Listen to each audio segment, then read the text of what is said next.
नमस्कार, आप देख रहे हैं भारत लाइव। मैं हूं अभिषेक मिश्रा। बिहार चुनाव के नतीजे आ चुके हैं और नतीजों के बाद एनडीए की सरकार बननी तय नज़र आ रही है, लेकिन सन्नाटा है, चुप्पी है। आरजेडी, माफ़ कीजिएगा, आरजेडी खेमे में तो मातम सा माहौल है ही, क्योंकि आरजेडी की सरकार बनते बनते रह गई है। कम अंतर से महागठबंधन चुनाव हारा है, लेकिन एक चुप्पी है, एक सन्नाटा है जो बड़े सवाल खड़े कर रही है, कई तरह के कयासों को जन्म दे रही है। वो चुप्पी और सन्नाटा रहा है जेडीयू के अंदर खाने। एक तरफ बीजेपी में जश्न का माहौल है, दिल्ली से पटना तक जश्न हो रहा है, भांगड़ा हो रहा है, तो दूसरी तरफ जेडीयू के अंदर सन्नाटा क्यों है, सीएम नीतीश कुमार के अंदर चुप्पी क्यों है, ये बड़ा सवाल रहा है। लेकिन अब ये उम्मीद नजर आने लगी है कि चुप्पी टूटेगी, सन्नाटा खत्म होगा, क्योंकि आज जेडीयू के विधायक दल की बैठक बुलाई गई है और माना जा रहा है कि सरकार गठन को लेकर चर्चा होगी। सीएम नीतीश कुमार विधायक दल के नेता चुने जाएंगे। दूसरी बात यह है कि दोपहर 2 बजे सीएम नीतीश कुमार जेडीयू दफ्तर पहुंचेंगे और नवनिर्वाचित विधायकों से मुलाकात करेंगे। अब तक जो कयास लगते रहे हैं, जो सवाल पनपता रहा है, वो इस वजह से भी पनपता रहा है कि जनादेश मिले, यानी कि एनडीए की जीत का जो जनादेश मिला है, एनडीए को जीत का जो जनादेश मिला है, उसको मिले हुए कई घंटों से ज़्यादा बीत चुके थे। तकरीबन 18 घंटों के बाद सीएम नीतीश कुमार ने अपनी चुप्पी तोड़ी और एक ट्वीट किया जीत को लेकर।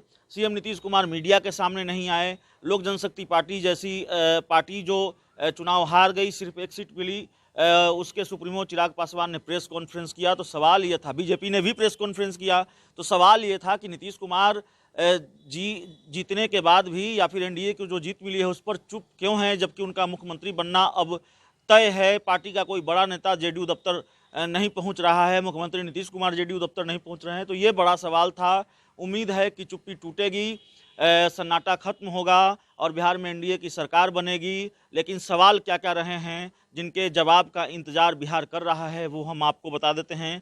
सवाल यह है कि क्या मुख्यमंत्री नीतीश कुमार के लिए इस बार सरकार चलाना इतना आसान होगा। सवाल यह भी है कि क्या मुख्यमंत्री नीतीश कुमार के लिए बीजेपी को ठीक उसी तरह से ट्रीट करना इतना आसान होगा जिस तरह से वो ट्रीट करते रहे हैं। उन पर आरोप रहा है कि मुख्यमंत्री नीतीश कुमार अपनी शर्तों पर गठबंधन में रहते हैं, अपनी शर्तों पर सरकार चलाते हैं।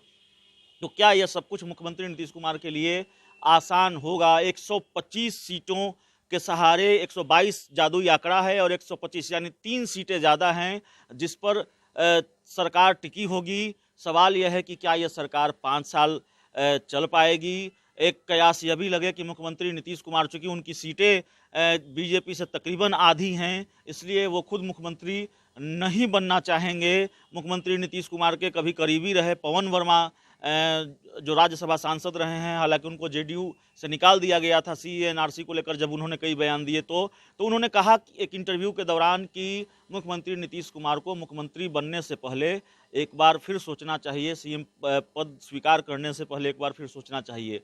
तो कई तरह के सवाल हैं। एक सवाल यह भी है कि अब भी जो गणित है वो आरजेडी के खिलाफ नहीं है, अब भी जो गणित है वो बिहार में बड़ा खेल कर सकता है। एक निर्दलीय विधायक हैं सुमित कुमार सिंह, एआईएमआईएम की 5 सीटें हैं, लोक जनशक्ति पार्टी की 1 सीट है, बीएसपी की 1 सीट है, तो इतनी सीटें हैं एनडीए के अलावा। और 125, जैसा मैंने पहले ही कहा कि 125 सीटों के सहारे बिहार की सरकार चलेगी अगर एनडीए की सरकार बनती है। मुकेश सहनी और जीतन राम मांझी दोनों परमानेंट यानी अस्थायी रूप से एनडीए के साथ रहेंगे, तभी यह सरकार 5 सालों तक चल पाएगी, नहीं तो फिर सरकार का चलना मुश्किल है। तो कई सवाल हैं जिसके जवाब आने वाले दिनों में मिल सकते हैं, 1-2 दिनों में मिल सकते हैं। कुछ सवाल ऐसे हैं जिनके लिए इंतज़ार लंबा हो सकता है। तो हमारी पूरी खबर का लबो-लुआब यह है कि जो सन्नाटा था, जो चुप्पी थी, वो टूटने वाली है। मुख्यमंत्री नीतीश कुमार आज क्या कहते हैं, इस पर सबकी निगाहें टिकी होगी। जेडीयू दफ्तर में वो अपने पार्टी के नवनिर्वाचित विधायकों से मुलाकात करेंगे और एक अन्य मार्ग में आज विधायक दल की बैठक भी होने वाली है। तो इस बैठक से निकलकर क्या सामने आता है वो भी देखना होगा। बिहार की सियासत के लिए आज दूसरा बड़ा दिन है चुनाव परिणाम के बाद। तो इस खबर में इतना ही। बहुत बहुत धन्यवाद।